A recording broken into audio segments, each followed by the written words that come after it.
Hi viewers, welcome to our channel. ప్రస్తుతం మనతో పాటు దాము బాలాజీ గారు సీనియర్ జర్నలిస్ట్ ఉన్నారు. వాటితో ఒకసారి మాట్లాడదాం. సో నమస్కారం సార్. నమస్తే.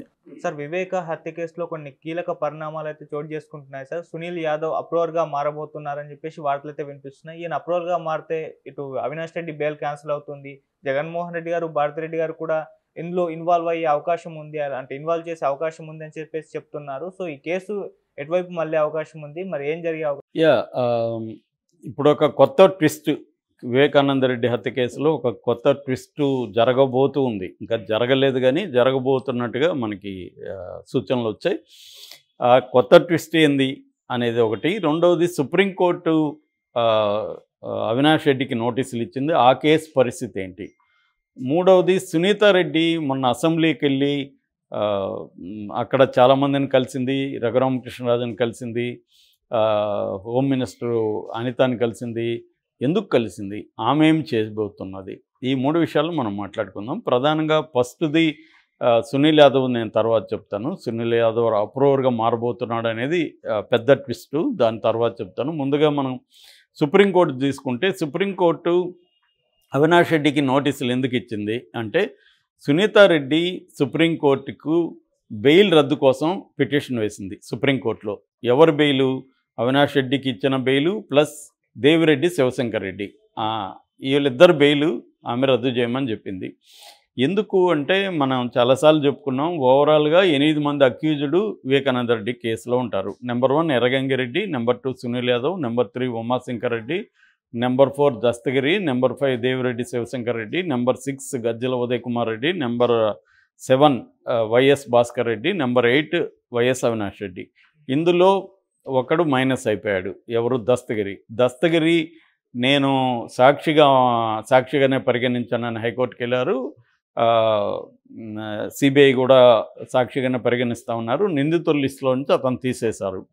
కాబట్టి నిందితులు ఇప్పుడు 7 మంది. ఈ 7 మందిలో నెంబర్ 2 ఎవరు అంటే సునీల్ యాదవ్. అతన్ని పక్కన పెట్టింది, ఎర్రగంగిరెడ్డిని పక్కన పెట్టింది. ఈమె కేవలం నెంబర్ 5ని, నెంబర్ 8ని మాత్రమే టార్గెట్ చేసింది. ఎవరు? సునీతారెడ్డి. సో టార్గెట్ చేసి నెంబర్ 5గా ఉంటున్న దేవిరెడ్డి శివశంకర్ రెడ్డి. ఈ దేవిరెడ్డి శివశంకర్ రెడ్డి అవినాష్ రెడ్డికి చాలా క్లోజు. ఒకప్పుడు వివేకానంద రెడ్డి మీద దేవిరెడ్డి శివశంకర్ రెడ్డిని ఎమ్మెల్సీకి నిలబెట్టాలని కూడా ఇటు అవినాష్ రెడ్డి వాళ్ళ నాన్న భాస్కర్ రెడ్డి ట్రై చేశారు. సో ఆయన వెరీ కీలకం అనమాట. ఆయన ద్వారానే ఈ మిగతా 4 హంతకులు, అంటే యాక్చువల్గా హత్య చేసింది ఎవరెవరు అని చెప్తున్నారు, ఎర్రగంగిరెడ్డి, సునీల్ యాదవ్, ఉమాశంకర్ రెడ్డి, దస్తగిరి. ఈ 4 కలిసి చేశామని దస్తగిరి కూడా చెప్పాడు. వీళ్ళకి హెల్ప్ చేసింది మిగతా వాళ్ళు. ఈ ఆర్గనైజ్ అంతా చేసింది దేవిరెడ్డి శివశంకర్ రెడ్డి. దేవిరెడ్డి శివశంకర్ రెడ్డి తరపున ఎర్రగంగారెడ్డి ఆర్గనైజ్ చేశాడు. అందుకని ఎర్రగంగారెడ్డిని నెంబర్ 1గా పెట్టారు. సునీల్ కుమార్ యాదవ్ అనేది యువకుడు. అతను వాళ్ళ మదర్ని ఏదో వాళ్ళ మదర్తో మిస్బిహేవ్ చేశాడు వివేకానంద రెడ్డి అని. అట్లాగే అక్యూజ్ నెంబర్ 3గా ఉన్న ఈ ఉమాశంకర్ రెడ్డి వాళ్ళ భార్యతో మిస్యూజ్ చేశాడు అనేది ఒక వెర్షన్. చేశాడు లేదో మనకు తెలియదు. ఏదేమైనా వీళ్ళు 4 చేశారు. దస్తగిరికి డబ్బులు ఇస్తామని మాట్లాడుకున్నారు. 5 కోట్లని, ₹1 కోటి ఇచ్చారు. అందులో 75 లక్షలు అతను ఆల్రెడీ అడ్వాన్స్ ఇచ్చారు. ఇంకొక 25 లక్షలు ఫ్రంట్ తీసుకున్నాడు. ఇవన్నీ దస్తగిరి చెప్పాడు. అందులో ఎంత నిజం ఉందా ఏంటని తెలియదు. ఆ డబ్బులు ఎక్కడి నుంచి వచ్చింది ఏంటి అనేది ఎస్టాబ్లిష్ చేయడంలో సిబిఐ ఫెయిల్ అయ్యారని చెప్తున్నారు. సో ఈ కాంటెక్స్లో సునీతారెడ్డి, ఇటు Devireddy Shivashankar Reddy bail, Avinash Reddy bail cancel చేయమని సుప్రీంకోర్టులో వెళ్ళింది. Supreme court justice Sanjeev Khanna, justice Sanjay Kumar ఇద్దరు బెంచి దాన్ని విచారించింది. మామూలుగా ఇలాగ వెళ్ళినప్పుడు నోటీసులు ఇస్తారు. సిబిఐకి నోటీస్ ఇస్తుంది, అవినాష్ రెడ్డికి, దేవిరెడ్డి శివశంకర్ రెడ్డికి నోటీసులు ఇచ్చింది. సో వీళ్ళు ఇప్పుడు రిప్లై ఇవ్వాలి. ఏమని? ఇప్పుడు ఈమె అడిగినప్పుడు ఏదో ఒక కారణం ఉండాలి కదా, బెయిల్ క్యాన్సిల్ చేయాలంటే బెయిల్ కండిషన్ని అవినాష్ రెడ్డి అతిక్రమిస్తున్నాడని చెప్పాలి. అది చెప్పడానికి సునీతారెడ్డి ఒక ఇది తీసుకునింది. మేబీ ఇదంతా ఒక ప్లాన్ ప్రకారం జరిగినట్టుగా మనకు కనబడుతుంది. దస్తగిరి అనేవాడిని గత నెల అక్టోబర్లో అట్రాసిటీ, అంటే ఒక అమ్మాయిని కిడ్నాప్ చేశాడనే కేసులో అరెస్ట్ చేసి కడప జైల్లో పెట్టారు. కడప జైల్లో ఉన్నప్పుడు దస్తగిరిని డాక్టర్ చైతన్యారెడ్డి, ఈ డాక్టర్ చైతన్యారెడ్డి కడపలో ఒక ప్రైవేట్ క్లినిక్ నడుపుతాడు. ఈయన ఎవరో కాదు, ఈ అక్యూజన్ నెంబర్ 5గా ఉన్న దేవిరెడ్డి శివశంకర్ రెడ్డి కొడుకు. సో ఈ చైతన్య రెడ్డి ఆ జైల్లో మెడికల్ క్యాంప్స్ పెట్టి ఖైదీలకు మందులు ఇవ్వడం అవన్నీ చేస్తున్నాడు ఎప్పటి నుంచో. ఎప్పుడైతే దస్తగిరి జైల్లో ఉన్నాడో అక్కడ ప్రకాష్ అని జైలు సూపరింటెండెంట్ సహకారంతో ఈ చైతన్య రెడ్డి ఈ దస్తగిరిని కలిసి ఒక ఆఫర్ ఇచ్చాడు. నువ్వు కానీ మా వైపు తిరిగితే నీకు 20 కోట్లు డబ్బులు ఇస్తాము. నువ్వేం చెప్పాలంటే సిబిఐ రామ్ సింగ్ నన్ను బలవంతంగా అప్రూవర్గా మార్చాడు అనేది చెప్పాలి. ఆయన చెప్పినట్టే నేను వీళ్ళ మీద అంతా ఆరోపించాను, నాకేం సంబంధం లేదని నువ్వు కానీ చెప్తే నీకు 20 కోట్లు ఇస్తానని చైతన్యారెడ్డి చెప్పాడు. ఒకవేళ నువ్వు కానీ ఈ డీల్కి ఒప్పుకోకపోతే నిన్ను లేపేస్తాం అని కూడా చైతన్యారెడ్డి బెదిరించాడు. ఈ చైతన్యారెడ్డి ఎవరంటే ఈయన దేవిరెడ్డి శివశంకర్ రెడ్డి కుమారుడు. దేవిరెడ్డి శివశంకర్ రెడ్డి ఎవరంటే అవినాష్ రెడ్డికి రైట్ హ్యాండు. కాబట్టి అవినాష్ రెడ్డి దేవిరెడ్డి శివశంకర్ రెడ్డి కలిసి దస్తగిరిని బెదిరించారు. దస్తగిరి దీంట్లో ఇంపార్టెంట్ సాక్షి. కాబట్టి వీళ్ళు బయట ఉంటే ఈ కేసు ముందుకెళ్ళదు. కాబట్టి వీళ్ళని జైల్లో బెయిల్ క్యాన్సిల్ చేయండి అనే గ్రౌండ్స్ మీద సునీతారెడ్డి సుప్రీంకోర్టులో పిటిషన్ వేసింది. సుప్రీంకోర్టు ఏం చేస్తుంది, కౌంటర్ ఏమని అడుగుతుంది. దీనికి మేము బెదిరించలేదు, బెదిరించినట్టు ప్రూఫ్ ఎక్కడా లేదు, అది కేవలం ఆరోపణలు మాత్రమే, మా బెయిల్ క్యాన్సిల్ చేయడానికి వాళ్ళు ఇటువంటి ఎత్తుగడ ఎత్తారనేది వీళ్ళు ఇస్తారు. సో వీళ్ళ ఇద్దరు దాంట్లో నిజంగా కూడా ఇప్పుడు దస్తగిరిని బెదిరించినట్టుగా దస్తగిరి ఏం ఆధారాలు చూపిస్తాడు జైల్లో? కాబట్టి ఆధారాలు ఏమి లేవు. లేనప్పుడు సాక్షులను బెదిరించారు కాబట్టి బెయిల్ క్యాన్సిల్ చేయమని అడగడం కుదరదు కదా. కాబట్టి మరి ఏం జరుగుతుందనేది చూడాలి. సో ఆ కేసు ఒకటి. రెండవది, సునీతారెడ్డి ఎందుకు వెళ్ళి కలిసింది అంటే 2 కారణాలు. ఒకటి, ఈ కేసును స్పీడప్ చేయడానికి చంద్రబాబు మీద ప్రెజర్ తీసుకురావాలి. ఎందుకు? సిబిఐ రంగంలోకి దిగి చేయాలి. సిబిఐ సైలెంట్ అయిపోయింది. గత కొంతకాలంగా సిబిఐ దీంట్లో ముందుకెళ్ళలేదు. ఇప్పటివరకు సిబిఐ ఫైనల్ ఛార్జ్ షీట్ లేదు, అనుబంధం వేసుకుంటూ వస్తుంది. ఆ లెటర్ రాశారు, అది నిన్న హైడ్రైన్ టెస్ట్ అని పంపించారు. దాని ఏమైంది? వివేకానంద రెడ్డి లెటర్ తెలీదు. ఇప్పటి వరకు మర్డర్ వెపన్ దొరకలేదు. అట్లాగే అదేంటి గూగుల్ టేక్అవుట్ అనేది అక్యురేట్ కాదని సిబిఐ చెప్పేసింది. కాబట్టి దీంట్లో ట్రయల్కి ఎందుకు సిబిఐ త్వరగా ట్రయల్కి వెళ్ళట్లేదు అన్నది ఇప్పుడు ఉన్నది. సో ఈమె దాన్ని స్పీడప్ చేయడానికి ఫస్ట్ కారణం.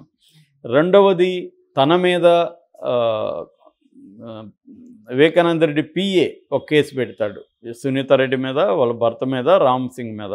ముగ్గురు కలిసి తనని బెదిరించారు, అప్రూవర్గా మారమని ప్రైవేట్ కేసు పులివెందుల కోర్టులో వేశాడు. పులివెందుల కోర్టు దాన్ని విచారించమని పోలీసులు చెప్పింది. మొన్న డిఎస్పీ మురళీకృష్ణ ఆధ్వర్యంలో ఈ పిఏ కృష్ణారెడ్డి వాంగ్మూలం కూడా తీసుకున్నారు. సో దాన్ని ఆ కేసుకు సంబంధించి కూడా తను మాట్లాడి మా మీద గట్టిగా పోలీసులు విచారణ జరపకుండా ఆపండి అనేది ఎందుకంటే దాంట్లో ఏమన్నా తేలితే ఈమెకు వీళ్ళ హస్బెండ్కి శిక్షలు పడే అవకాశం ఉంది. సో దాని కోసం వెళ్ళింది. మూడవది, ఈ రెండవ వ్యక్తి ఎవరైతే ఉన్నారో సునీల్ యాదవ్ అప్రూవర్గా మారుతాడు, మీరు దాన్ని తీసుకోండి, అప్రూవర్గా మారితే దాన్ని తీసుకొని మీరు కూడా కేసు పెట్టి జగన్ని వీళ్ళందరినీ అప్రూవర్గా మారినప్పుడు అతను ఏం చెప్తాడు, ఇదంతా జగన్ భారతిరెడ్డి అనకుండా చేయించారు, అవినాష్ రెడ్డి భాస్కర్ రెడ్డి ముందున్నారు అనేది అతను ఏదో చెప్తాడు కదా. అప్రూవర్గా మారితే దాన్ని తీసుకోండి అని ఫర్దర్గా జగన్ మీదకి దీన్ని ఎలా పెట్టాలి అన్న ప్లాన్లో సునీతారెడ్డి వెళ్ళి కలిసినట్టుగా తెలుస్తుంది. ఇప్పుడు మనం సునీల్ యాదవ్ జోలికి వస్తే, సునీల్ యాదవ్ అప్రూవ్గా మారుతాడు అని చెప్పడానికి కారణాలు ఏంటంటే, ఈ మధ్య సునీల్ యాదవ్ 2-3 మీడియా హౌస్లకి ఇంటర్వ్యూ ఇచ్చాడు.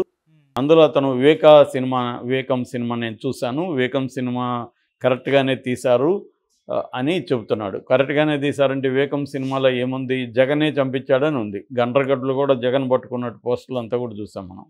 అది సెన్సార్కి కూడా వెళ్ళలేదు, డైరెక్ట్గా యూట్యూబ్లో పెట్టేశారు. సో అంటే జగనే చేశాడని సునీల్ యాదవ్ ఒప్పుకుంటున్నట్టే కదా. అందులో దీంట్లో లాభం పొందిన వాళ్ళు ఎవరు, నష్టం పొందిన వాళ్ళు ఎవరు కూడా తేలాలి, అవన్నీ కూడా అతను మాట్లాడుతున్నాడు. అనవసరంగా మేము బలేమో అంటున్నాడు. అంటే సునీల్ యాదవ్ ఒకప్పుడేమో రామ్ సింగ్ మీద కూడా ఆయన కూడా ఆరోపణలు చేశాడు, కోర్టులో పెట్టాడు, నన్ను బెదిరించాడని. అట్లాంటి ఇప్పుడు వివేకం సినిమాను పొగుడుతున్నా అంటే, వివేకం సినిమా తీసింది ఎవరు? తెలుగుదేశం వాళ్ళు తీశారు. తెలుగుదేశం వాళ్ళు ఎందుకు తీశారు? జగనే చంపించాడని చెప్పడానికి తీశారు. మరి దాన్ని ఇతను పొగుడుతున్నాడంటే అర్థం ఏంటి? ఇతను అప్రూవర్గా మారబోతున్నాడా అన్న చర్చ నడుస్తుంది. ఇతను అప్రూవర్గా మారితే ఇబ్బంది పడే దాంట్లో ఫస్ట్ ఎవరు అంటే అవినాష్ రెడ్డి.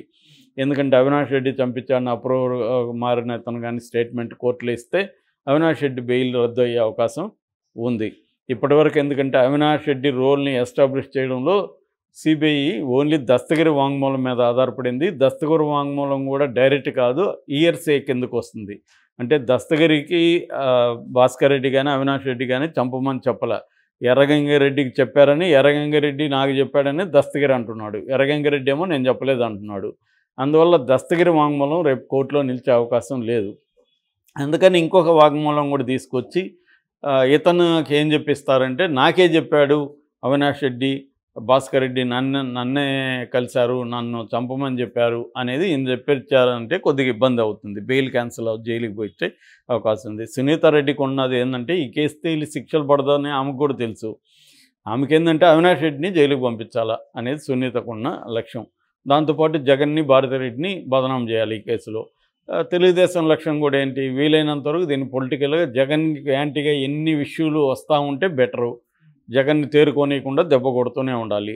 అందుకనే వాళ్ళు ఏదో ఒక అంశం, విజయవాడలో బోట్లని, లడ్డు అని, షర్మిల విషయము, ఇప్పుడు కొత్తగా అదానికి దొరికింది, దాని తర్వాత దీన్ని తీసుకొస్తారు. ఇప్పుడు తీసుకొచ్చి జగన్ని ఉక్కిరి పిక్కిరి చేయాలనే చంద్రబాబుకు ఉండే వ్యూహం. దాంట్లో భాగంగా ఇప్పుడు రేపు సునీల్ వస్తే దీన్ని